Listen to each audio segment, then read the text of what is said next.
Bonjour et bienvenue sur la solidarité en avant, le podcast fait par une humanitaire pour les travailleurs et travailleuses humanitaires. Je suis Asma, actrice humanitaire diplômée en solidarité et coopération internationale et spécialisée en projets d'aide au développement. Dans ce podcast, je donnerai la parole aux acteurs et actrices de terrain, au nord comme au sud, pour décrypter les nombreux enjeux de la solidarité internationale, mais aussi pour découvrir les différents domaines d'intervention. Au fil des épisodes, je mettrai également la lumière sur les environnements dans lesquels ils sont amenés à travailler et les défis auxquels ils sont quotidiennement confrontés grâce à des témoignages sans filtre. En bonus, vous aurez la possibilité de découvrir différents métiers de la solidarité internationale. Au programme de ce podcast, découverte, partage de connaissances et retour d'expérience. Prêt à passer les prochaines minutes avec moi? C'est parti! Bonjour Marion, merci beaucoup d'avoir accepté cette invitation pour participer au nouvel épisode du podcast La solidarité en avant qui portera sur la thématique de l'urgence et du développement. Mais avant d'entrer dans le vif du sujet, est-ce que tu pourrais te présenter et nous en dire un peu plus sur ton domaine d'expertise? Bonjour Asma et merci encore de ton invitation dans le cadre de ce podcast. Je suis ravie d'échanger avec toi ce soir à ce sujet. Donc rapidement, je m'appelle Marion Boningue, j'ai 28 ans, j'ai grandi à Paris.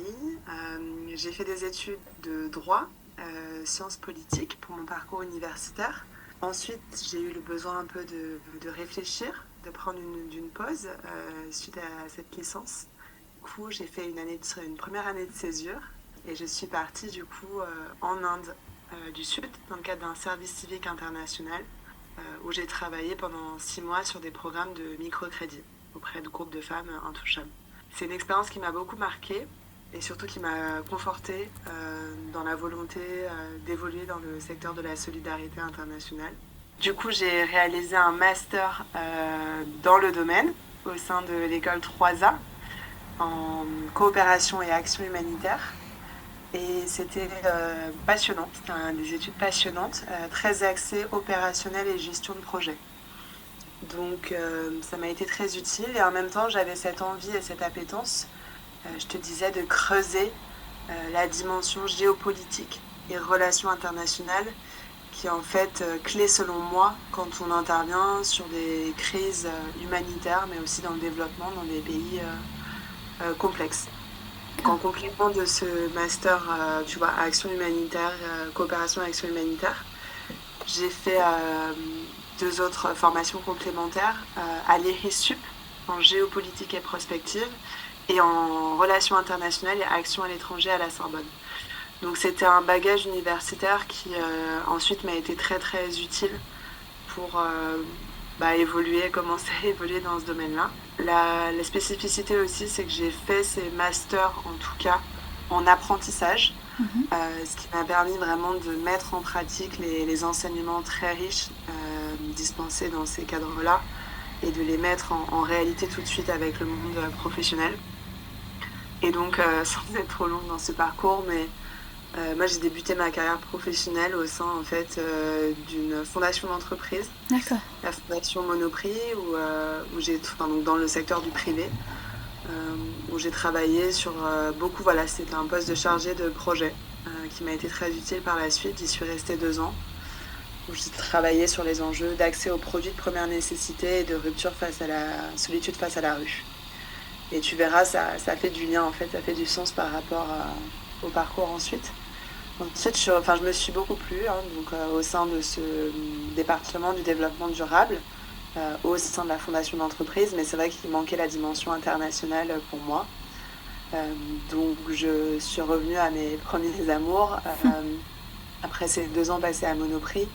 Dans le cadre de ma formation en apprentissage à la Sorbonne, j'ai effectué un apprentissage au sein d'une petite ONG qui s'appelle Friendship France et dont la mission est de mettre en œuvre des programmes de développement et d'aide humanitaire au Bangladesh, dans les camps de réfugiés à Cox's Bazar. Là, c'était passionnant, donc j'étais en charge des programmes et des partenariats. Je me suis rendue aussi au Bangladesh dans le cadre d'une mission. Ça a été passionnant et probablement j'aurais pu y rester. Mais, et j'y reviendrai, ça c'est un point qui me semble important, en début d'aventure, en tout cas professionnelle, moi il me semblait très important d'acquérir des expériences diverses et variées. Donc tu vois, après le privé, après l'ONG, l'associatif, je me suis dit qu'est-ce qui manque à mon arc d'une certaine façon.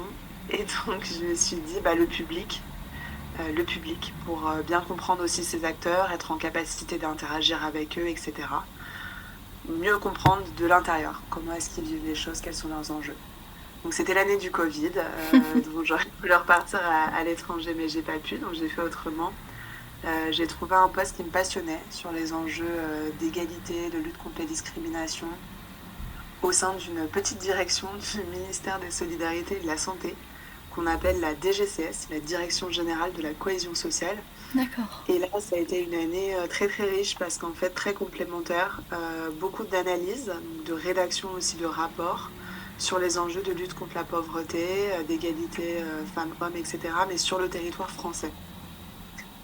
Ce qui m'a beaucoup plu à ce moment-là, c'est qu'en fait c'était sur le territoire français, mais il y avait tout ce qu'on appelle la coordination interministérielle aussi, tu vois, sur les enjeux, par exemple, de rapatriement des enfants dans les camps au nord-est de la Syrie. On devait échanger avec le ministère notamment de la Justice, des Armées, etc. Voilà, pour en gros expliquer en gros comment la France répondait aussi à ses obligations internationales en la matière. D'accord. Et puis, donc ça a été très riche, mais beaucoup une année de bureau. D'accord. Et puis je termine par du coup l'expérience dont on reparlera peut-être dans ce podcast qui m'a beaucoup marqué et qui m'amène là où j'en suis. Ensuite j'ai travaillé 2 ans au Soudan au sein de l'ambassade de France, au sein du service de coopération et d'action culturelle, donc on appelle le SCAC, en tant que chargée de mission humanitaire et société civile. D'accord. Et là c'était vraiment un poste qui je pense qui correspondait vraiment à mes aspirations, en tout cas ce pourquoi je me suis lancée dans ces études et dans ce parcours, parce qu'en plus d'être un pays bien sûr très complexe mais aussi très beau qu'est le Soudan, c'était une mission passionnante à l'interface un peu de deux mondes, on y reviendra, humanitaire et société civile, mais qui conjuguait aussi une partie très opérationnelle et très réfléchie, tu vois, qui conjuguait l'analyse et l'opérationnel. D'accord.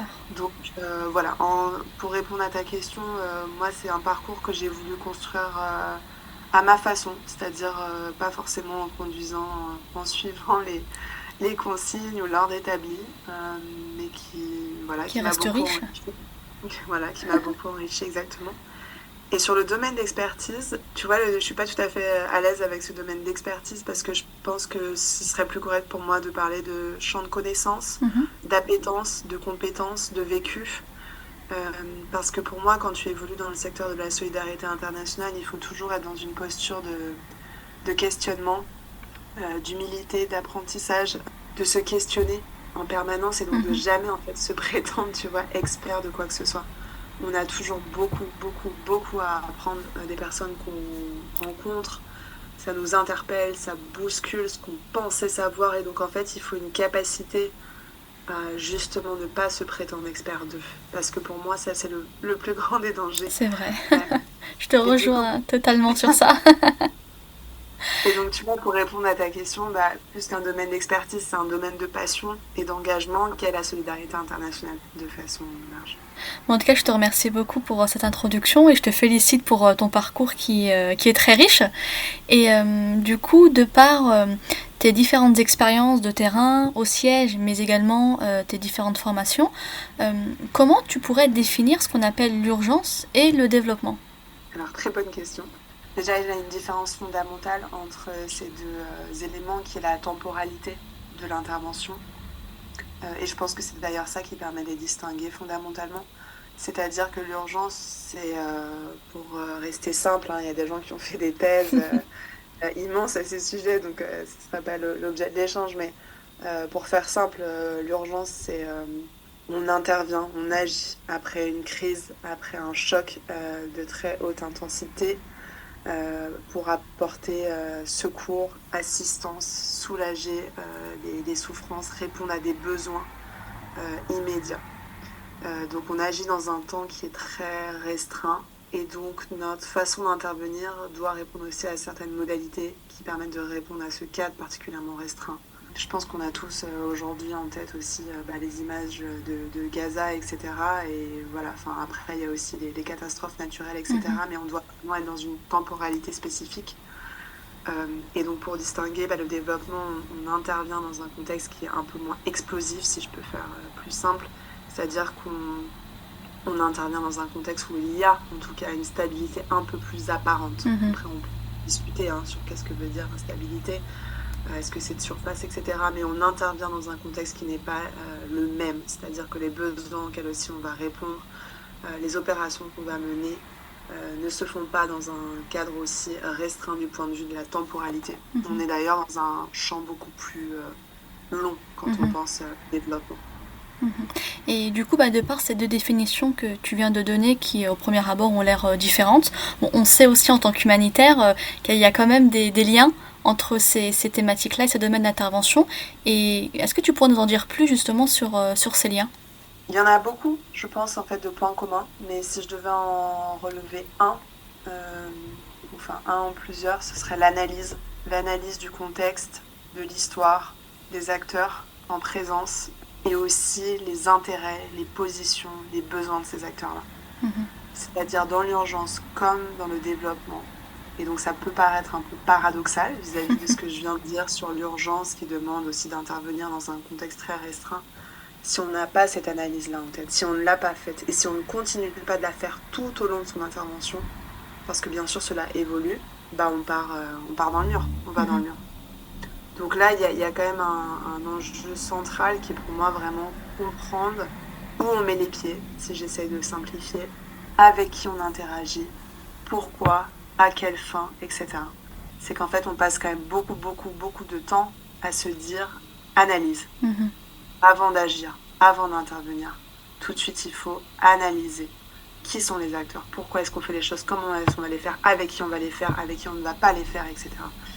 Et donc voilà, pour moi, si je devais un élément vraiment central, et donc en fait ensuite qui va découler de plein de choses, de points communs, c'est vraiment cette analyse du contexte. Et comme je te disais, je pense que c'est un peu contre-intuitif, et donc même quand on intervient dans l'urgence, si on n'a pas fait cette analyse-là, vraiment on peut pas, de mon point de vue, on ne peut pas mettre en place des actions. Je te rejoins totalement sur ça, et après on voit les résultats une fois sur le terrain. On voit que finalement ce qu'on a envisagé ou ce qu'on a mis en place finalement n'a aucun impact, voire pire, a des impacts négatifs. Et d'où l'importance, comme tu le disais, de l'analyse, c'est pour éviter justement le moindre mal, éviter de par l'aide qu'on souhaite apporter, de par le soutien qu'on souhaite apporter, éviter des impacts négatifs qui viendraient accentuer une situation déjà complexe. Exactement. Et c'est vraiment, tu vois, la réflexion du not harm, mais bon, faire du mal, mais que tu décris, c'est-à-dire en fait le pire pour nous humanitaires comme développement, c'est de se dire j'ai manqué, c'est notre frayeur constante en fait, de se dire mais j'ai manqué un élément de mon analyse et donc je suis partie sur une voie qui n'était pas la bonne. Après ça arrive, mais après du coup il faut être en capacité, tu vois, de se remettre en question justement, de se dire j'avais pas forcément tous les points de mon analyse, ou alors mon analyse n'était pas tout à fait correcte parce qu'il y a plein d'éléments, même avec toute la bonne volonté du monde parfois, etc. Tu manques quelque chose, tu manques un micro-détail, mais qui va être hyper important. Et donc en fait voilà, d'où la capacité aussi à faire son travail au démarrage, et puis au fur et à mesure toujours se questionner. Est-ce que là je fais les choses comme ça semble bon, d'en discuter bien sûr avec les premiers concernés, donc les fameux acteurs locaux, et si c'est pas le cas, tout de suite, tu vois, quand c'est sur la route, quoi, si tu vas dans un mauvais chemin, tout de suite revenir sur la bonne ligne droite, quoi. C'est ok de faire des écarts parce que voilà, on est dans des contextes aussi qui sont extrêmement parfois complexes et sensibles, mais en revanche il est hyper important de revenir pas sur le droit chemin, mais en tout cas voilà, de prendre la bonne direction, quoi. Et imaginons qu'il y a eu une catastrophe naturelle, que les équipes d'urgence sont intervenues pour apporter un premier secours et qu'il faut maintenant envisager la reconstruction. Comment assurer une bonne transition entre les acteurs de l'urgence et ceux du développement ? Alors c'est une question cruciale, centrale que tu poses. J'ai beaucoup, on continue de beaucoup y réfléchir en fait tout au long de son engagement. Mais pour moi, la chose la plus importante, c'est en fait prendre le temps. Encore une fois, c'est contre-intuitif, mais c'est prendre le temps de se poser et de revenir sur ce qui a été vécu par les populations concernées, c'est-à-dire quels sont leurs vécus, quelles sont leurs histoires, qu'est-ce qui s'est passé, et plus que qu'est-ce qui s'est passé d'un point de vue physique, quelles sont les perceptions qu'elles ont ressenties, les histoires qu'elles se sont racontées, ce qu'elles ont vu, ce qu'elles n'ont pas vu, ce qu'elles ont vécu, le trauma que ça a généré, parce qu'en fait tu ne peux pas tu peux même pas penser ou envisager, de mon point de vue, hein, une transition quand tu n'as même pas déjà accueilli, laissé de l'espace, permis en fait aux personnes qui ont vécu ça dans leur chair, dans leur cœur, dans leur âme, qui ont perdu des proches, qui ont vu toute leur vie en fait s'effondrer. Comment tu veux même déjà parler de futur? Enfin, on a parfois dans certains contextes auxquels je pense que tu connais bien, même en Syrie, etc., où on a des années comme ça, des générations qui portent... Qui sont impactées, bien sûr. Voilà. Donc vraiment, la réflexion, ce serait de prendre le temps de revenir déjà sur ce qui a été vécu. Et donc ça passe, je pense, une bonne transition déjà par une phase de ce qu'on appelle aussi dans le jargon parfois un peu, mais dans le secteur privé, mais de capitalisation, tu vois, c'est-à-dire vraiment de laisser l'espace, de documenter ce qui s'est passé, de poser des questions. Donc ça peut être en fait un temps extrêmement long, cette phase en fait intermédiaire, parce qu'en fait tu dois absolument partir de là. Et donc pour répondre à la question de façon négative, par contre comment ne pas assurer une bonne transition, c'est en voulant y aller beaucoup trop vite, quoi, en voulant mettre la charrue avant les bœufs, en pensant que tu peux poser un modèle, je sais pas quoi, d'expertise, de transition, etc. Calquer un modèle linéaire à des contextes qui restent extrêmement singuliers, spécifiques, particuliers.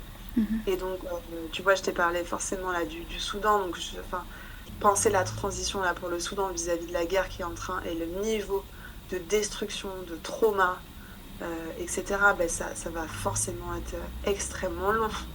Et dans bien souvent de contextes, on reproduit constamment cette erreur de vouloir calquer des schémas de transition beaucoup trop théoriques, beaucoup trop uniformes, en pensant qu'on va pouvoir comme ça les calquer sur un contexte, en fait, à chaque fois. Et c'est toute la beauté aussi. Je pense que quand même, quand on s'engage dans tu vois, ce secteur-là, il faut épouser, il faut prendre le temps de comprendre la richesse de l'histoire du pays, mais aussi l'histoire des gens, ce par quoi ils sont passés, sinon tu peux pas...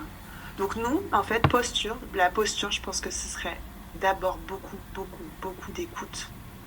Beaucoup d'écoute et laisser de l'espace pour que les gens puissent déposer, quand ils y arrivent, ce qui a été vécu. Et donc, plus que de parler, plus que d'imposer, plus que de dicter des schémas, plus que de guider, avant tout, je pense que c'est ça. Laisser l'espace et s'inscrire peut-être en résonance, en écho, en essayant de partir de ce qui a été vécu, en laissant bien sûr les personnes concernées proposer, si elles peuvent, ce qui leur semble adéquate, faire sens, quoi, exactement, et construire à partir de ça. Ce serait vraiment à partir de ça, quoi. Mais justement, j'allais te poser la question sur les risques de négliger cette phase de transition. Tu m'as un peu devancé à ce niveau-là. Pour rapidement revenir dessus, ce qu'on peut peut-être aussi ajouter, c'est que négliger cette phase de transition, c'est aussi prendre le risque de faire perdurer la situation d'urgence et d'assistanat qui va durer au final, qui devait être finalement ponctuelle, mais qui va durer plusieurs années. Exactement, c'est le risque majeur. C'est de retomber dans l'urgence parce que justement la transition qui aurait été pensée vers le développement et donc la phase de développement à laquelle on arrive d'une certaine façon, elle est complètement superficielle. C'est comme un lac gelé, si tu veux. Je sais pas, il faudrait trouver une métaphore, mais et dès que tu appuies un peu, ça fissure. Ça fissure, et donc après il y a l'image de l'iceberg aussi, il y en a plein si on veut, il y a l'image de l'arbre, il y a avec les racines qui sont plus présentes, tu vois, c'est comme si on avait planté quelque chose, quoi, sur un sol, et en fait il n'y a plus de racines, parce que en fait on a juste posé en fait une fleur pour faire joli dans un jardin, alors qu'en fait tout le sol précédemment avec une tempête, mais on imagine aussi une catastrophe, une guerre, etc., ça a été déraciné, quoi. On a arraché une partie aux gens, et parfois en faisant quelque chose de superficiel, toi tu viens mettre une petite fleur, pour dire que... c'est joli, mais la fleur elle n'est pas du tout enracinée, donc à la première tempête un petit peu, première difficulté, exactement, ça chavire, et ça chavire, alors ça peut faire des remous, et ça peut aussi complètement réexploser. Et donc, voilà, encore une fois, là, tu vois, par exemple, je repense au Soudan, mais avec la révolution de 2019, la destitution d'Omar el-Bashir, etc., on avait justement cette phase de transition civilo-militaire qui était censée, encore une fois, amener vers des élections libres, etc. Et en fait, quand ça a éclaté, enfin, là, tu vois, pardon pour celles et ceux qui ne savent pas ce qui se passe au Soudan actuellement, mais c'est la destruction d'un pays total. Voilà, et on le voit aussi avec Gaza et dans d'autres contextes. Mais bien, voilà, quand justement ces intérêts des acteurs n'ont pas été pris en compte, quand l'analyse n'a pas été bonne et quand la transition a été beaucoup trop rapide ou n'a pas permis d'adresser des sujets de fond, malheureusement, qui étaient présents depuis des décennies, et ben ça explose très très très très violemment. Donc, tu l'as dit, c'est retomber dans l'urgence et c'est même plus que ça, dans certains contextes, c'est encore pire, quoi. Enfin, c'est sans nom, on peut même pas imaginer. Donc le moins pire quand tu as une transition qui a été ratée d'une certaine façon, c'est retomber dans une phase d'urgence. Et le pire du pire, le pire des scénarios, c'est quand ça finit vraiment très très mal, quoi. C'est-à-dire on a une crise vraiment qui déracine encore plus et qui va venir toucher justement très profondément un trauma qui avait déjà pas été résolu en fait par le passé. Donc, en plus on imagine, là on a parlé d'un scénario ponctuel et je pense qu'il faut qu'on ait tous très bien en tête qu'il y a en France on est extrêmement privilégié, mais qu'il y a vraiment des pays, des populations qui ont vécu ça à répétition. Et comment, en fait, comment ils arrivent à être toujours debout, quoi. Enfin, tu vois, si on prend l'image d'un arbre déraciné à plusieurs reprises, c'est comment est-ce qu'ils arrivent à être toujours rester debout, debout, ouais. Bah, là, ça me fait penser un peu, tu sais, à l'exemple de d'Haïti, après le séisme qu'il y a eu il y a quelques années, où voilà, il y a eu plein d'interventions d'ONG, mais on voit aujourd'hui que la situation est tout aussi pire qu'à l'époque, et où malheureusement le pays n'a pas su se relever après cet incident, et malgré les interventions, ou aussi peut-être les ONG ont été fautives d'une certaine façon pour pas avoir pensé à bien construire la réponse d'urgence, ne pas avoir bien pensé la réponse de développement. Et aujourd'hui, on le voit en 2024, le pays est encore en très grosse difficulté. Tout à fait, je suis d'accord avec toi. Asma, je voudrais juste ajouter que forcément j'ai une sensibilité particulière sur les ONG, mais parce que pour les avoir beaucoup fréquentées, notamment au Soudan, la plupart font vraiment ce qu'elles peuvent et la plupart en fait essayent de faire tout ce qu'elles peuvent en fait. Et surtout, bon après c'est comme dans tout, les ONG, comme dans le milieu de la diplomatie, comme du secteur privé, tu as des gens plus ou moins engagés. Moi j'ai surtout été impressionnée en fait par le niveau d'engagement dans certains contextes particulièrement compliqués que les ONG avec leurs équipes et leurs ressources qui sont très limitées essayent. Ils essayent, mais en fait, tu vois, c'est un système qui ne va pas. Plus que des ONG ou des personnes, c'est un système à repenser. Et je pense que ça, c'est important que les gens l'aient en tête. Les ONG, et les humanitaires et les acteurs du développement, et encore une fois, ceux qui partent dans des contextes avec un vrai intérêt, passion pour le pays, et souvent ils se donnent à cœur et âme. Après, parfois c'est même l'enjeu, il faut tu vois, il faut aussi arriver à souffler, à se dire qu'est-ce qui n'est pas de mon ressort, parce que pour pas partir au burn-out ou complètement tout ça. Mais donc ce que je voulais dire, c'est qu'il y a un vrai questionnement aujourd'hui qui doit même sur, tu vois, le DIH, droit international humanitaire, les lois de la guerre. En fait, tout est en train d'exploser. Quand on pense à Gaza, et tu as cité Haïti, enfin l'Afghanistan, etc. C'est-à-dire, et pour y revenir, moi, c'est d'où mon niveau de frustration, en fait, quand j'avais étudié le droit, etc. Je me disais, mais c'est magnifique, en fait, on est censé avoir un corpus, enfin voilà, on a le R2P also, Responsibility to Protect, etc. Enfin, les États ne sont pas censés... sont censés assurer la protection aussi de leurs citoyens. On a un droit international humanitaire qui nous explique qu'on ne doit pas bombarder les hôpitaux, pas les civils, pas les enfants. Enfin voilà, les conventions de Genève, etc. Et quand tu vois le monde, en tout cas d'un point de vue géopolitique, je te parle même pas d'un prisme humanitaire ou développement, ce qui est en train de se passer, mais c'est aberrant. C'est aberrant. C'est aberrant. Bien sûr. C'est comment...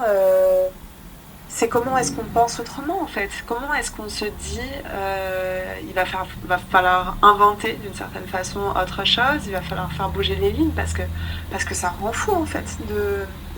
Ça rend fou. Et je pense à tu vois, tous ces acteurs aussi, soit de l'humanitaire ou du développement. On fait pas ce métier en fait pour. Enfin, on voit beaucoup d'humanité et en fait sur place. Et je pense qu'on tient grâce à ça. On tient par les rencontres qu'on fait, par l'immense, le terme est galvaudé de résilience, mais l'immensité en fait des personnes qu'on rencontre. C'est vrai. Ça nous donne envie, bien sûr, de continuer. Et des réflexions de fond sur le système qui ne va pas. Sur le système qui ne va pas, et depuis des années. Donc, je te partage aussi ça. Tu vois, dans les pistes de réflexion, on en discutait l'autre jour, toutes les deux. Tu vois, là, j'ai débuté une formation sur l'intervention civile de paix. Enfin, je pense qu'il est très important de commencer à penser vraiment un peu hors du cadre. Comment est-ce qu'on peut penser différemment? Est-ce qu'il est encore possible de penser différemment? En tout cas, voilà, d'essayer de faire bouger des lignes dans un système qui, tu l'as décrit depuis des années, montre ses limites, est à bout de souffle un petit peu. Bah, c'est gentil, merci beaucoup pour toutes ces précisions. Et pour terminer du coup sur une dernière question, essayer un peu de regrouper tous les éléments que tu as pu mettre en avant, quel conseil tu donnerais aux acteurs à la fois de l'urgence et du développement pour essayer de travailler conjointement et accompagner au mieux les communautés? Alors du coup, si on devait synthétiser, je pense que d'ailleurs c'est pas accompagner les communautés, c'est faire avec. Ouais, c'est vrai. Totalement raison, tu fais bien de me reprendre. C'est-à-dire nous, on ne va pas accompagner en fait les communautés. Les communautés, les acteurs locaux, on les appelle comme on veut dans la population. C'est elle qui sait le mieux. C'est elle qui sait le mieux ce qu'elle a vécu, ce dont elle a besoin, ce à quoi elle aspire, en dépit même d'un trauma, etc. Donc c'est eux qui ont l'intelligence. Une intelligence, je pense, qu'on ne mesure même pas. Enfin bon, on le sait, hein, on parle beaucoup de localisation, etc. Mais c'est plus que ça. Là, ça dépasse ça. Donc, le premier conseil, ce serait partir des acteurs locaux, quel que soit le nom qu'on les appelle, les communautés, les acteurs locaux, enfin la population quoi, du pays dans lequel on intervient, on essaie de faire des choses. Partir d'eux, faire avec. Enfin, ça doit vraiment être, si tu veux vraiment le mindset absolu quoi. Ne rien faire sans eux, ça c'est évident, mais tu vois ce que je veux dire, c'est vraiment le next step. C'est même les termes construction, moi j'ai du mal, c'est plus que ça en fait. C'est vraiment, voilà, on construit, c'est à partir de, c'est la pierre angulaire, c'est la chair, le fil rouge, la colonne vertébrale, enfin voilà, ça doit être vraiment ça, la base des interventions.